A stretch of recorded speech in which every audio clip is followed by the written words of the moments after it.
I appreciate the time that you all are taking this afternoon to spend part of your afternoon with us and let us talk to you about ACE and where we're going. So let's get started. Many of us have heard about ACE for many years. ACE is a long-term project and a strategic focus of first U.S. Customs and then U.S. Customs and Border Protection.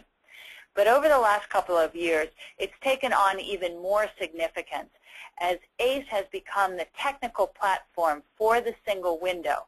And as we recognize the value of international trade and the strategic importance of trade as a driver for U.S. economic prosperity.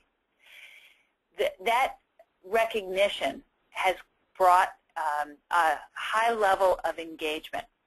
Many of you know that on February 19th, President Obama issued an executive order calling for the completion of the single window by the United States government by December 2016.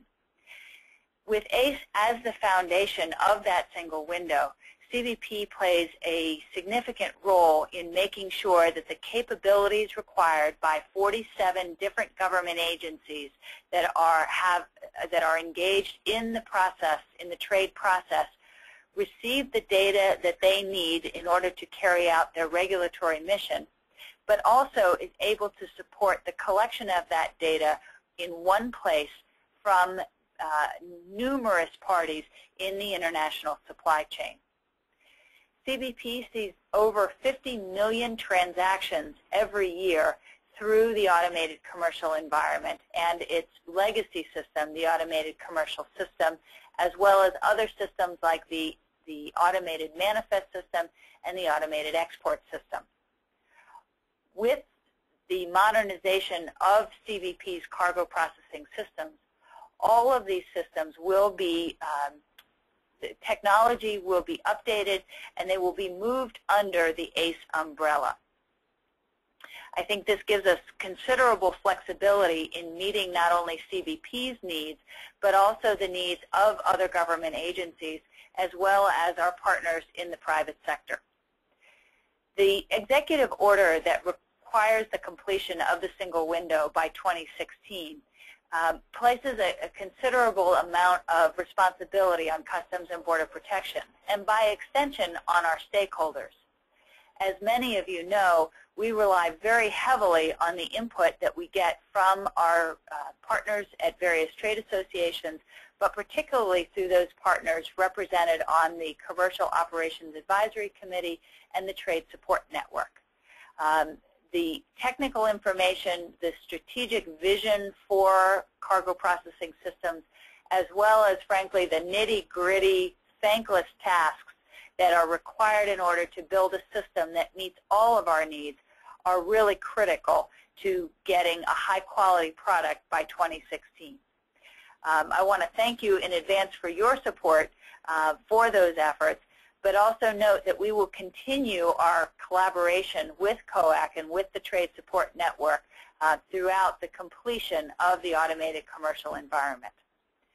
Lots of benefits to having ACE complete and to having a single window for the U.S. government to collect all trade information. We believe that the single window will allow us to release legitimate goods faster into the commerce, and will also provide for faster and more coordinated decision-making when a risk presents itself through the cargo stream. We are also working to reduce paper in the supply chain by providing for the submission of electronic data in place of paper forms through the automated commercial environment.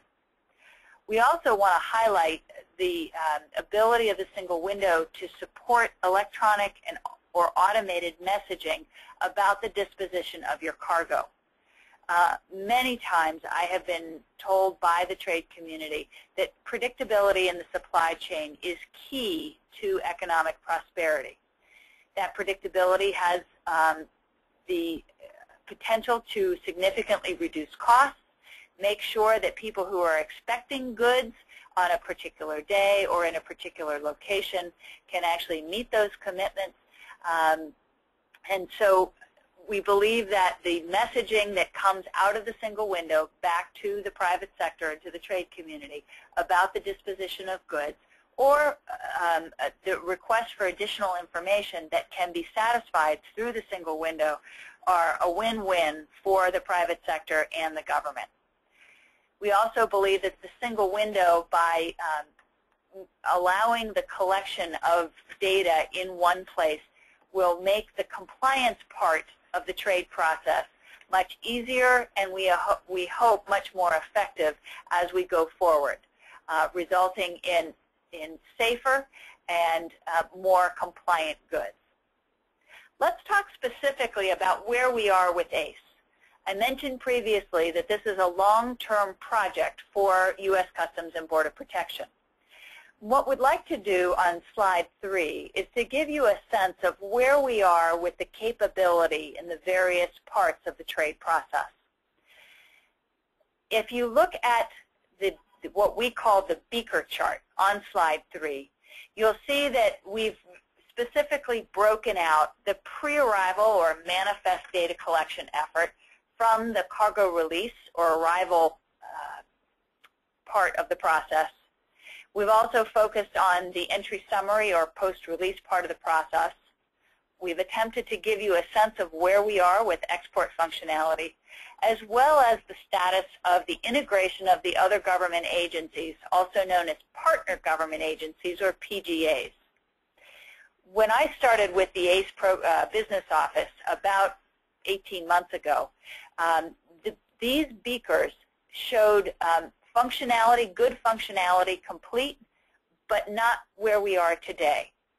Since that time, 18 months ago, we've had 3 deployments of major capability for the automated commercial environment, and we've seen the level of these beakers rise. This is sort of our regular report to not only the senior leadership of Customs and Border Protection, who are very interested and very supportive of where ACE is, but also to you, to signal that we are meeting our commitment to build a system that will handle the core trade processes by 2016, but also to show you what we have left to do. With each deployment, as we go forward, you will see the level in these beakers rise. Let's go on and talk about some of those specific capabilities that CBP has deployed. On slide 4, we have a very detailed ACE deployment schedule. And if you'd like even more information about what is being developed and when it's being developed, you can go to get a copy of that development schedule and an additional copy of the deployment schedule at cbp.gov on the ACE pages. This schedule is updated every month. It doesn't change too much from month to month, but if you are looking for a specific automated capability, you probably want to keep track of it on our revised deployment schedule. As I mentioned, we have had several deployments since I joined the ACE business office about 18 months ago. When I joined the office, ACE program was in the midst of a change to using an agile development approach, a very flexible, responsive development methodology that results in smaller pieces of automated capability being deployed on a frequent basis. Right now, ACE is deploying software about every 3 months. So we are on a quarterly release schedule in which we are making sure that new automated capability is available for use either by CBP, PGA, or trade community users. We're pretty excited about that. We started that quarterly release process in November. We had one in the next one in January, followed by an April 2014 deployment. We had scheduled our next major deployment for January 2015, just for the opportunity to kind of take a deep breath and make sure that everything that we were putting out and building was what we wanted it to be. But we've recognized that there's some significant value to keeping a cadence of very frequent software releases. And so we will also take advantage, and we'll talk about this in just a few minutes, take advantage of kind of sub-releases in July and October of this year. The capability that's been released since November 2013 includes basic cargo release processing for all modes of transportation. For those of you that had heard about the simplified entry process, that has become really the basis for ACE cargo release. We have also just about completed the building of data validations on the incoming entry summary data. That request for edits built into the system came directly from NCBFAA, and we recognize the value of those edits in making sure that we get good solid data and that filers are aware when there's a problem with their transmission. We also have done a significant amount of work on the export side of the system, rebuilding the automated export system and moving it to a much more modern platform while being able to accommodate the requirements of the President's National Export Initiative as well as the changes brought about by export control reform. Over the course of the completion of ACE by 2016, we will see 7 major deployments. 3 of those were done. We have 1 more deployment that will be complete in January of 2014. And the rest of the deployment schedule you'll be able to see in front of you. Of course, you may need a magnifying glass to read it. What you might want to do is pull it up on cbp.gov. There is one small footnote that I would like to add to the deployment of cargo release capability for all modes. In our most recent deployment in April, we were able to put out cargo release capability for ocean and rail, as well as the certified from summary capability for all modes. Unfortunately, we had a bit of an issue with some port coding, and it's taken us a little bit of time to fix that. We will redeploy the ocean and rail and certified from summary capability on June 15th. So on Saturday night, during our regularly scheduled downtime, we will have that capability out and ready for use. Let's go on and look at what's coming up. I mentioned that the next major deployment is coming in January of 2014, part of our New Year's celebration. If you look at the slide on page 5 or on slide 5, you'll see that we've actually broken that capability into 3 chunks. The first part of that, the first chunk, will be deployed in midsummer on July 12th to be specific, and will include the unified filing of cargo release with the ISF. Many of you have noticed that the simplified entry or cargo release data set looks very similar to what is required in the importer security filing or 10+2 data set. That was not an accident. And our goal from the beginning has been to allow filers to submit one data set and meet the requirements around entry as well as the requirements of the ISF. Also in July, we will be putting out new entry summary validations, specifically those around informal entry, as well as some taxes and other fee validations. In October, we'll do the second chunk of our deployment D. We're particularly excited about the release functionality associated with the diversions process. This is a process that has been very difficult for both CBP and the trade community to keep up with or to manage, often at a time of great stress as you're trying to manage the logistics associated with a natural disaster or an economic shift, such as a port shutdown or a strike. We believe that the diversions capability that we are building in ACE will allow you to very flexibly and quickly, with not a lot of manpower, be able to make the changes you need to reflect how the cargo is actually coming into the country. We will also start to deploy the export air manifest capability. And then finally, we will continue to build out, I should say, because we have a ways to go, the participating government agency message set. Specifically, we will deploy the data elements associated with hazardous materials for export. We will also deploy functionality associated with EPA pesticide program, as well as further capability for the vehicles and engines program. In January, you'll really get to see a lot of this come together. On the manifest side, we will be deploying the import air manifest. On the cargo release side, we will deploy capability for truck processing to include inbounds and certified from summary for truck entries, as well as the capability for non-ABI processing. Hopefully none of you are using that, but we will deploy that in January.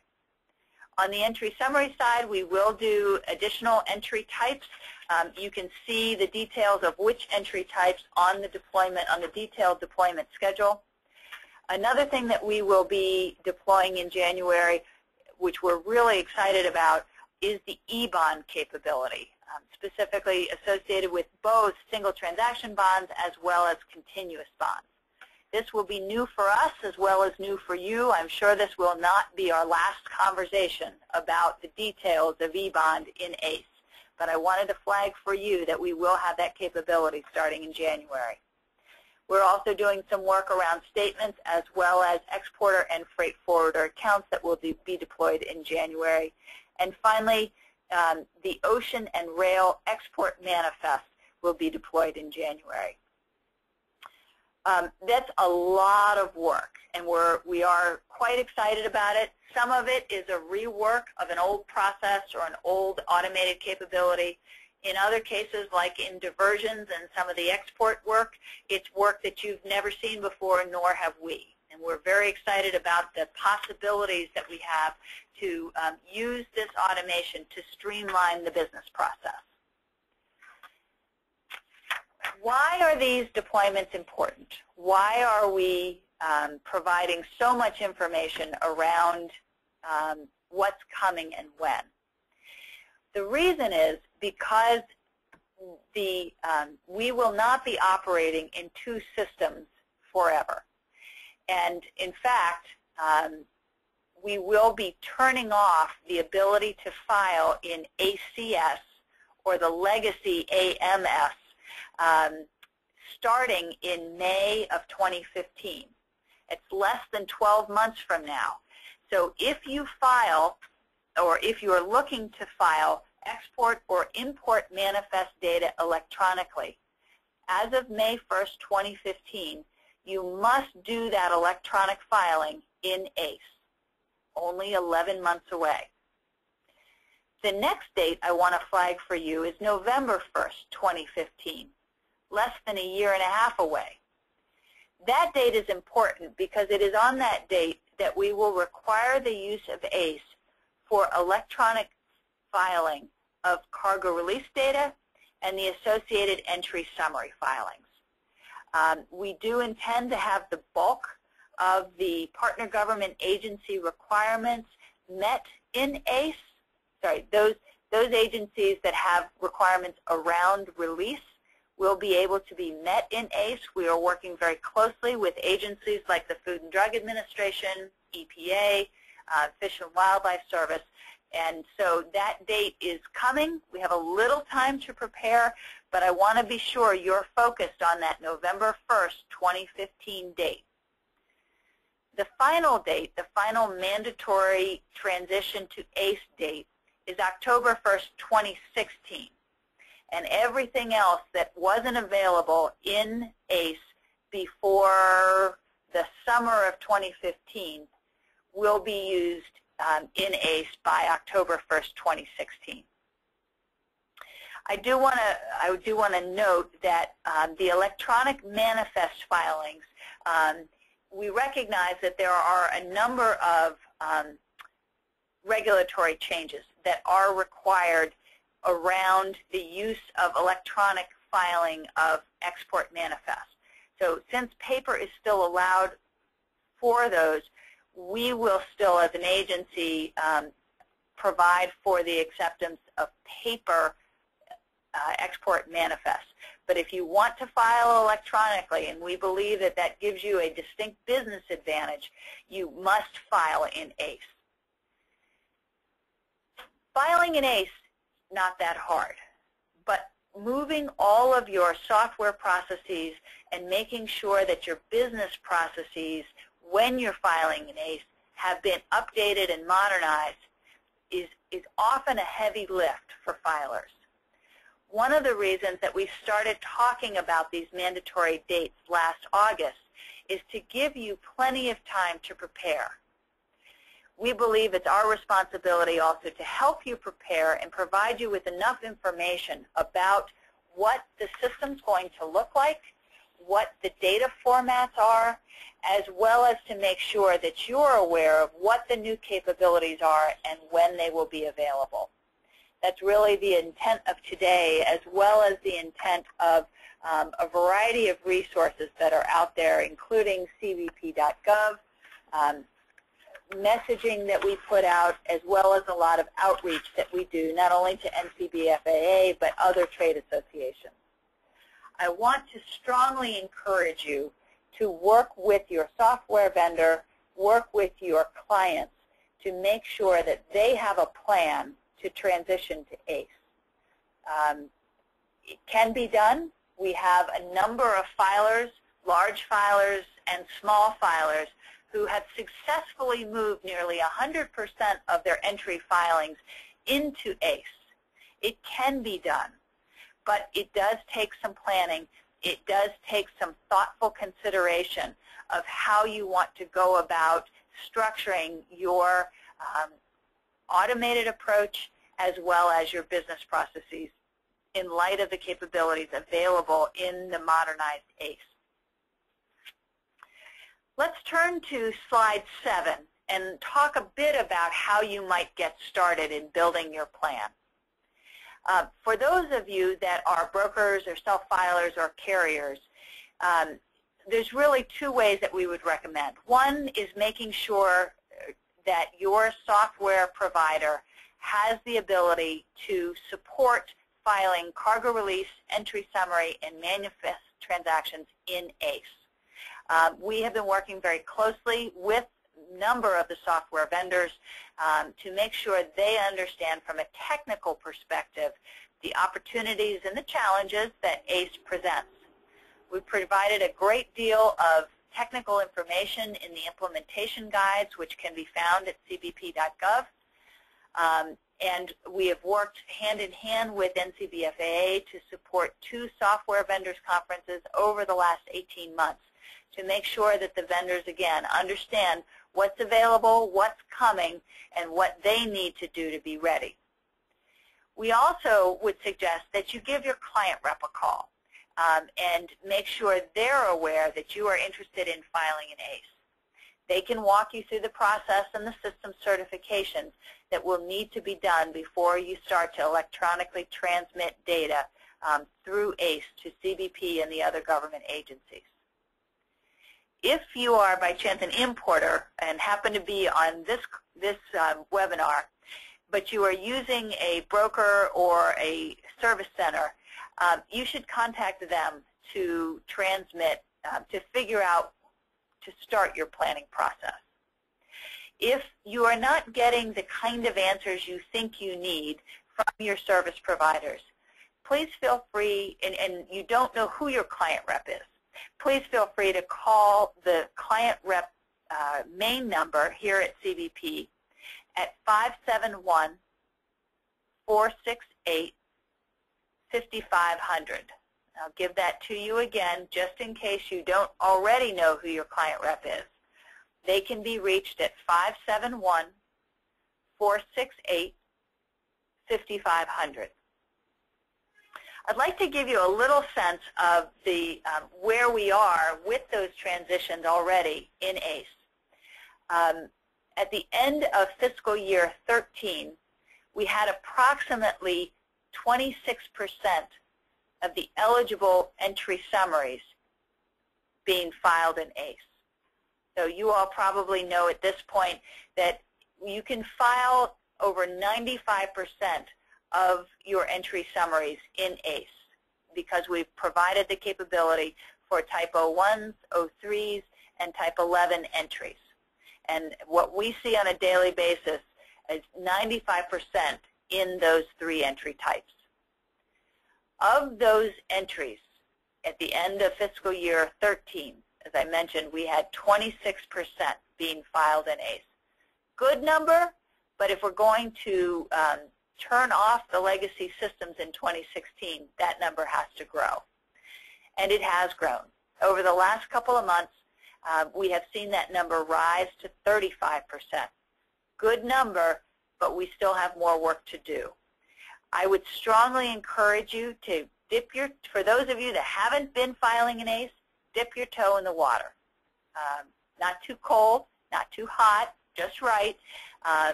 Try it. Pick a trade lane, pick a brokerage office, pick a particular client or a set of commodities, and start working out how you will provide entry and entry summary data in ACE. And then start expanding. It does take cooperation. Your client rep is there to help. They're happy to help. But there are a lot of benefits to filing in ACE. You can work your post-summary corrections electronically. And what I'm hearing is the time that you get your refunds is reduced considerably from 8 or 9 months when you file a paper P to being just a couple of weeks when you use the post-summary correction process. If you have clients that are in a Center for Excellence and Expertise and are doing their processing through the Cs, ACE supports that process.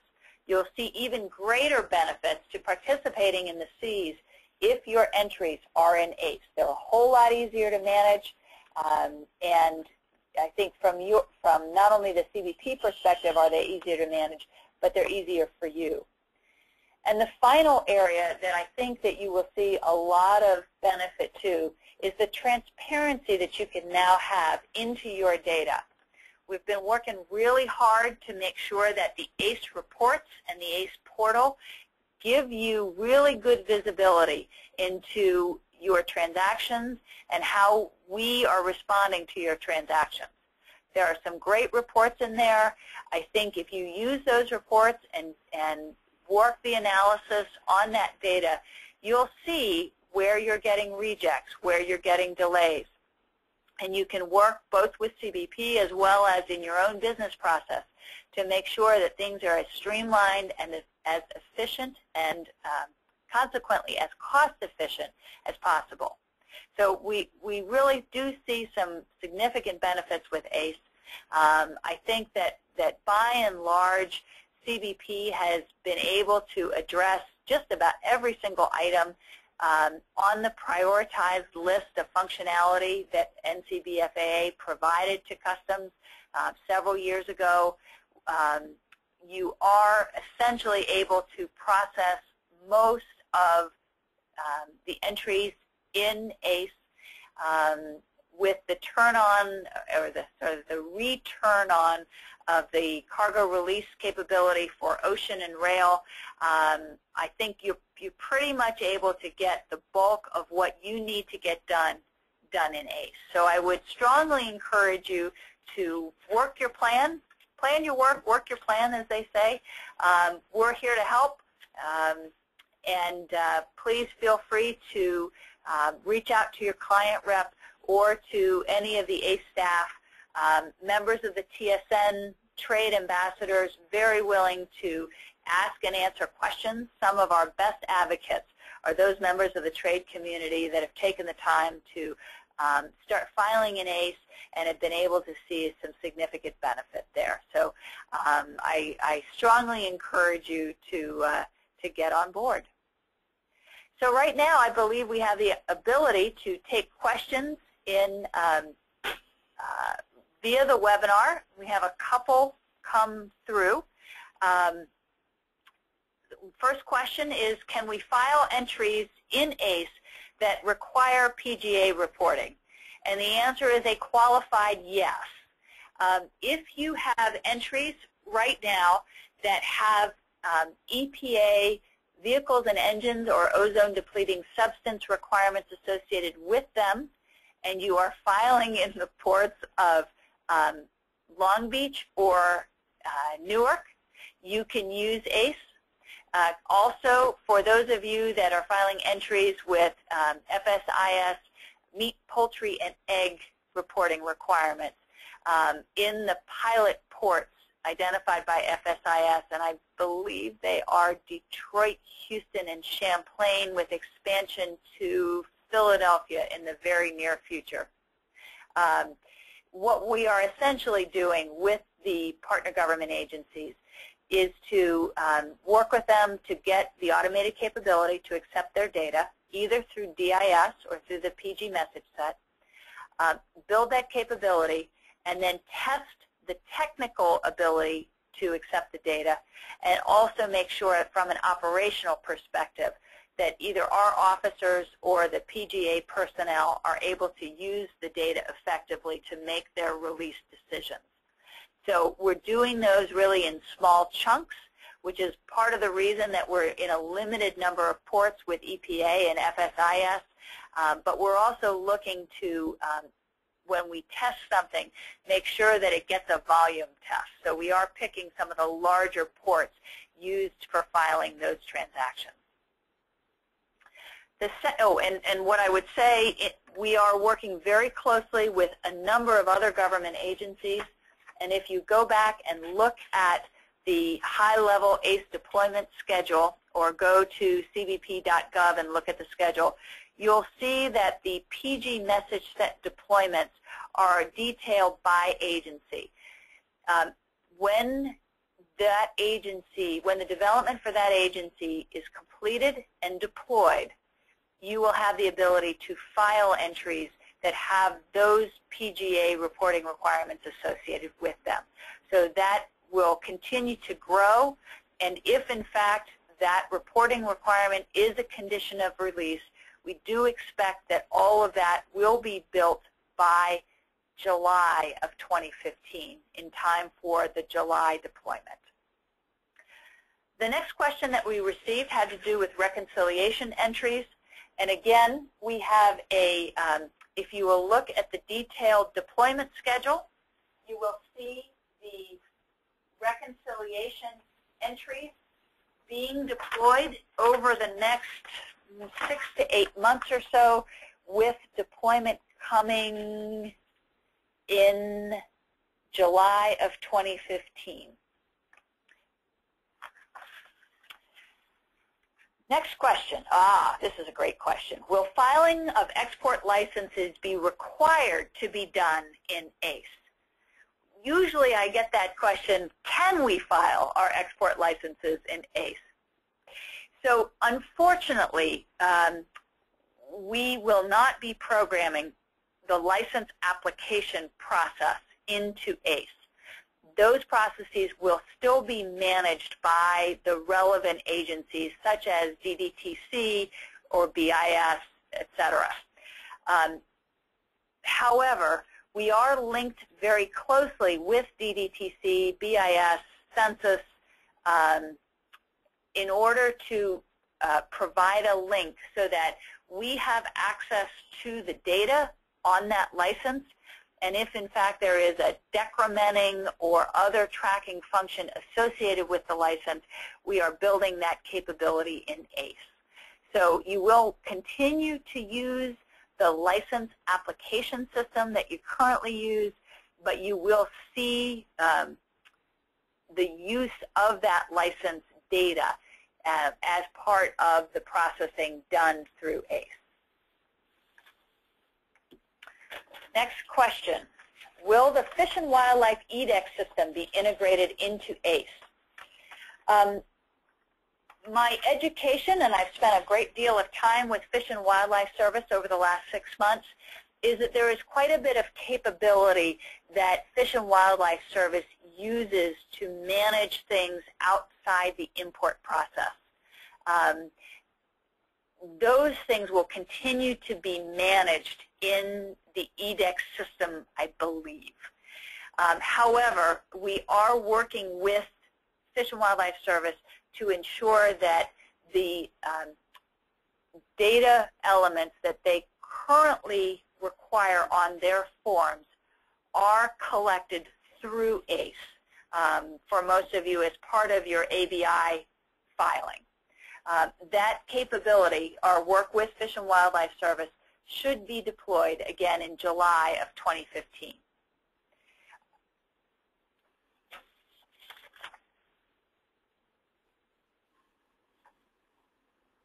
Our next question,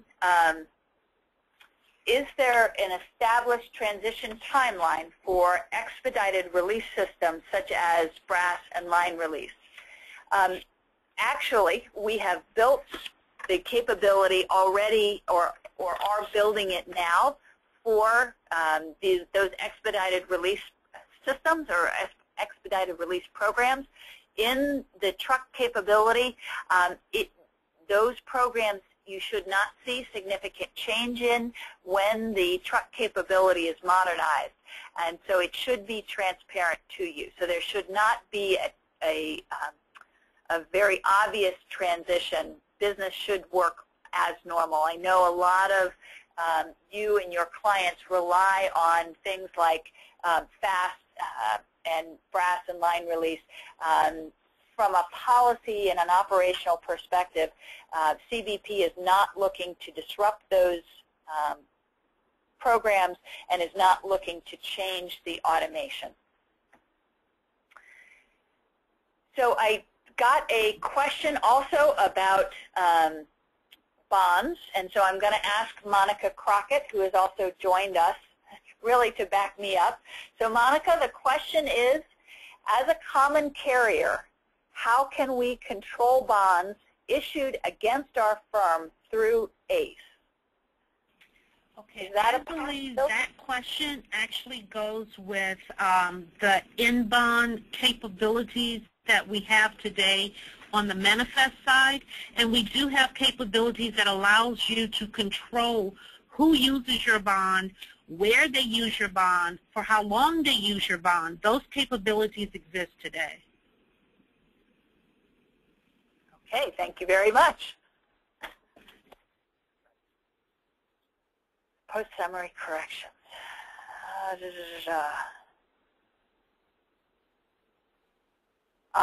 Oh, great question.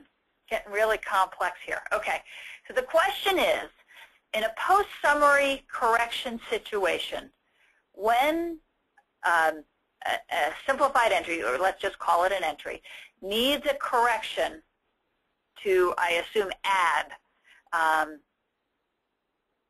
either OGA information or there is an OGA flag required for release, is a paper copy, in other words, a P, post-entry amendment, required for the correction because the original ACE entry did not have an OGA issue?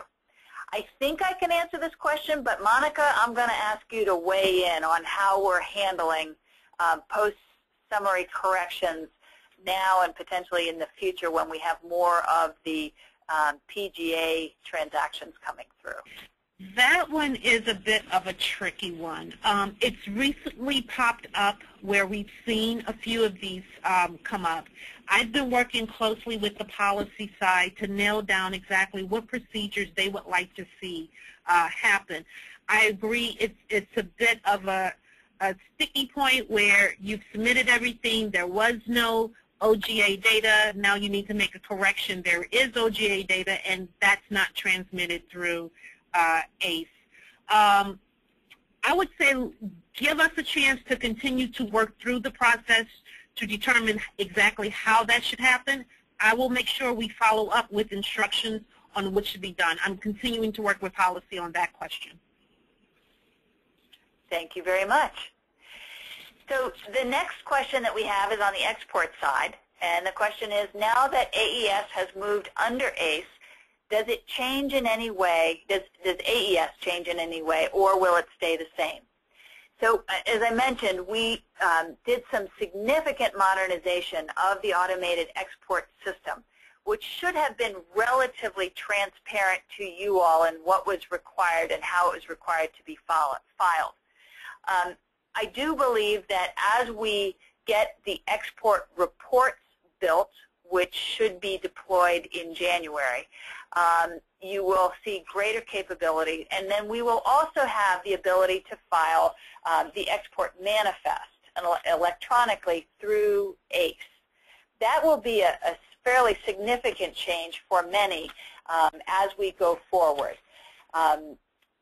And I think that what we have done in our work with Census and BIS, two major users of the data coming through the system, they are very pleased with.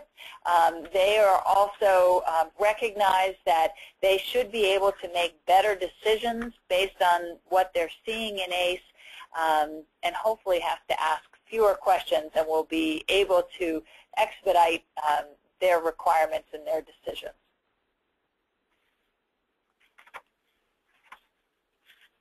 We have another question that's come in.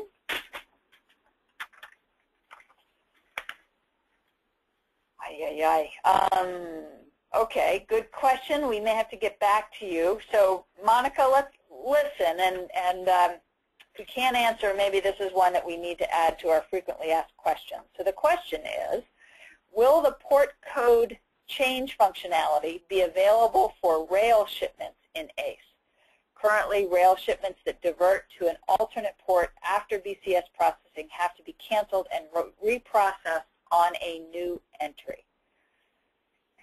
Yes, we'll have to get back to them on that one. Yeah, I believe, and I'm assuming that you're referring to the diversions process generally. I would say we will have to do a significant amount of communication around what the diversions process will allow us as well as filers to do through ACE. And since we're looking to deploy that in October, I would look for a great deal more detail around the diversions process and what you will and won't be able to do in ACE. I can pretty positively say that this diversions process will not require cancellation and refiling of an entry. We recognize the amount of work associated with that, and so are looking, as I said, to make it as painless as possible. But look for more detail in the August-September timeframe, just before we deploy the new capability. The next question, an easy one, will all Q&As from various webinars be collected and made available on cbp.gov? So it's been very interesting. We've been doing a lot of webinars. We did 2 webinars, just basically ACE 101 webinars on June 3rd and 4th. We got over 100 questions on each of those. We've also done webinars for other organizations and gotten kind of the same number of questions. What we're trying to do is make sure that we put enough information out there, but not so many questions that you have trouble finding the answers that you really need. We are sorting through every question so that we get a sense of where there's uncertainty or need for more detailed information, and then adding those questions to our list of frequently asked questions. We are currently going through that list of frequently asked questions, which has become very large, and culling it down to try to really focus on those issues which still seem to be of concern today.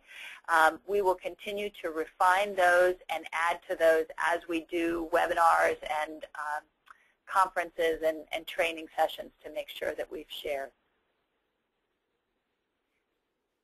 So, Chris, why don't you talk to them about it? So this is Chris Mavalitini, who's not only supporting the webinar, but he's been leading our effort on the FAQs. Hi. We, along with editing through the FAQs to determine which are actual, true-to-life FAQs, we're also designing a new ACE FAQ section for the website that will, for cbp.gov/ACE, that will hopefully help make it easier to look through the questions to see if your question is there, and make it a lot more user-friendly. In the past, we've had a very large, 100-page document full of questions. And what we're trying to do now is take that and distill it onto a website in a web version that will be a lot more user-friendly and make it a lot easier for you to find the answers to those frequently asked questions. So you should see that coming out soon. Thank you, Chris. So Chris has also been very significant. Actually, he's been leading our effort to make our information more streamlined and more user-friendly. He led our interaction with cbp.gov. For those of you that have been on CBP's website lately, you notice it has a very new look and a new way of navigating around the pages. If you're on cbp.gov and you go to the trade page and you declare yourself a member of the trade community as differentiated from a basic or a first-time importer or exporter, you will go right into a menu that lists ACE at the top of that menu.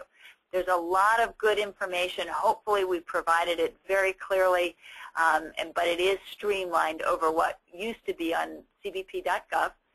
For those of you that are also looking for either more detail or are looking for sort of the compendium of what ACE is all about, please take a look at the ACEopedia. That's another instance of where a good thing became a little overwhelming because we tried to squeeze so much information into it. So we've recently, and Chris led that effort as well, we've recently streamlined the ACEopedia. We do post a new updated version of the ACEopedia every month. So if you're looking for the latest and greatest, that's a pretty good source for it. So Monica, I have another question for you related to remote location filing. The question is, I'm a small broker filing only in an RLF mode. I see RLF is scheduled to deploy May 1st, 2015. Congratulations for actually being able to read the fine print on the schedule. Am I correct that I will only be able to begin filing cargo release via ACE at that time? That is something that we continue to work out. I think I would say it's more of a policy decision on when we're ready to deploy e-bond, will you be able to use your FTB as opposed to a continuous bond and link that to RLF? Good conversations around what we want to do with RLF, still in the works, so I would say stay tuned.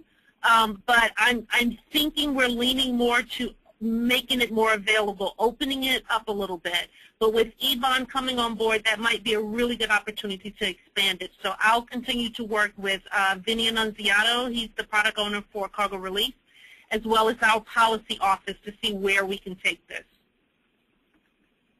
Great. Thank you very much. And I have another question for you. The questioner asks how to grant access to ACE for employees. It's usually through the trade account owner who would be able to go into the account and use the functions there to be able to grant access, particular access, whether you want to allow them to view all things that you can see or restrict it.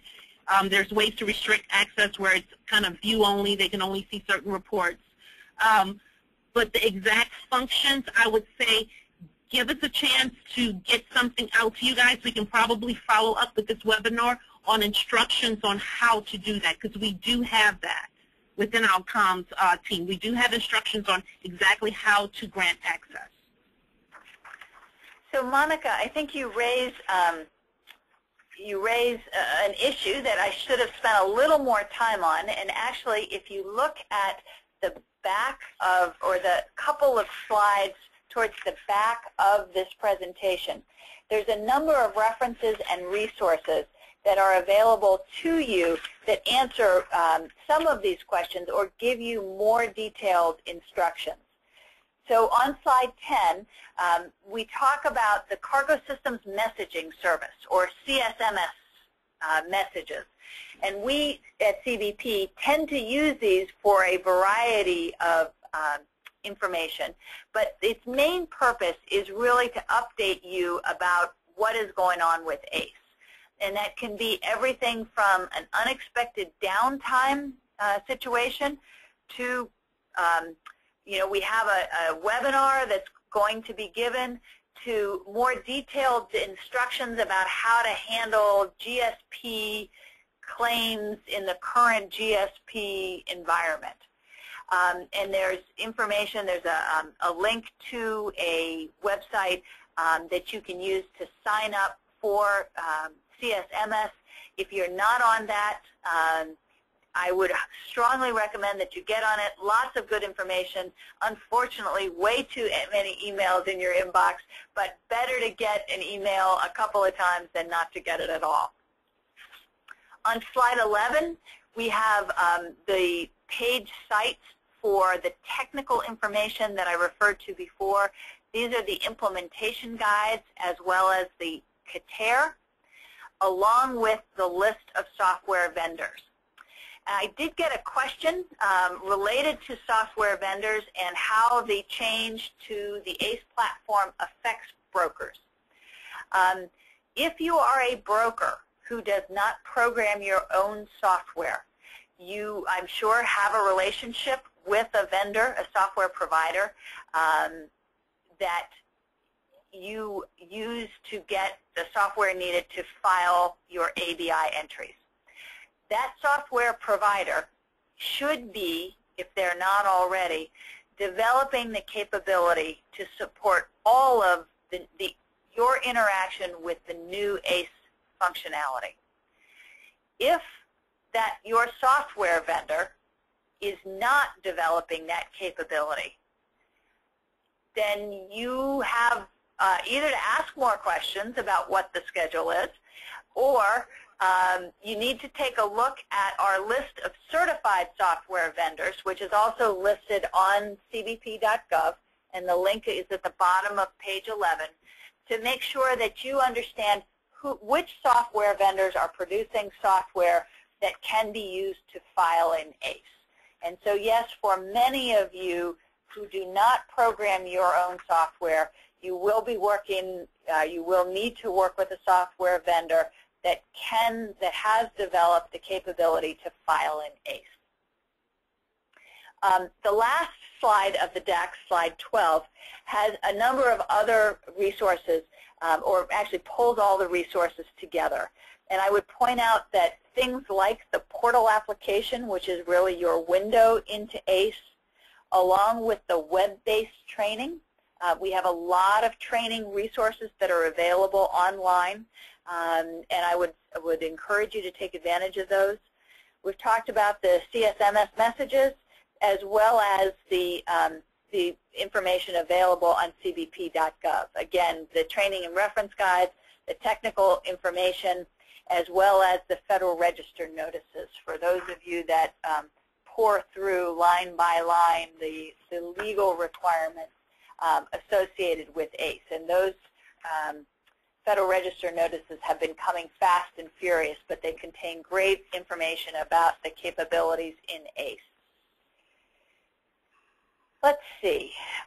Will there be any seminars available for ACE portal training? If you will go to cbp.gov /ACE outreach, And there is a schedule of webinars on that web page. So you're looking for, on cbp.gov, the ACE outreach page and the schedule of webinars. That's a question that we get on a regular basis. And so we are providing webinars. We are making sure that we have the capability to do that. So you will be seeing regular webinars on topics of interest to many people, and so I encourage you to go to cbp.gov for that schedule. Let's see. On the FAQs, will any new additions be highlighted as we continue forward? I think, Chris, that's a great suggestion that we can take back. And I know a lot of times it's tough to absorb, so we will take that under advisement, and as we're reworking them, we can certainly make new FAQs either in yellow or put them at the top of the page or flag them so that you know what to look at as you go in from time to time. So I think that that's the last of the questions that we've received. We've gotten our ACE conversation fairly efficient, just like the new ACE. And so what was scheduled to be a 90-minute webinar is now at 60. But I do want to thank you all very much for taking the time this afternoon to listen to the information about ACE, listen to our pitch and our plea that you really watch those transition deadlines, and that you start, if you haven't already, start pulling your plan together for the transition to ACE. There are a number of filers, many brokers who are active in the NCBFAA that have already made the transition. I'm sure they would be happy to help. I want to call out again the LA Brokers Association and the great work that Vince Acapella and Mark Herzl, along with a number of others, did to get their members ready. They have been very gracious, and through the NCBFAA have made the training material available to all of the local broker associations around the country. For those of you that need a little bit more hands-on, if your local brokers association wants to sponsor a training session, we will try to support by having a client rep or an ACE ambassador join you for a session about either how to get on ACE or how to use ACE.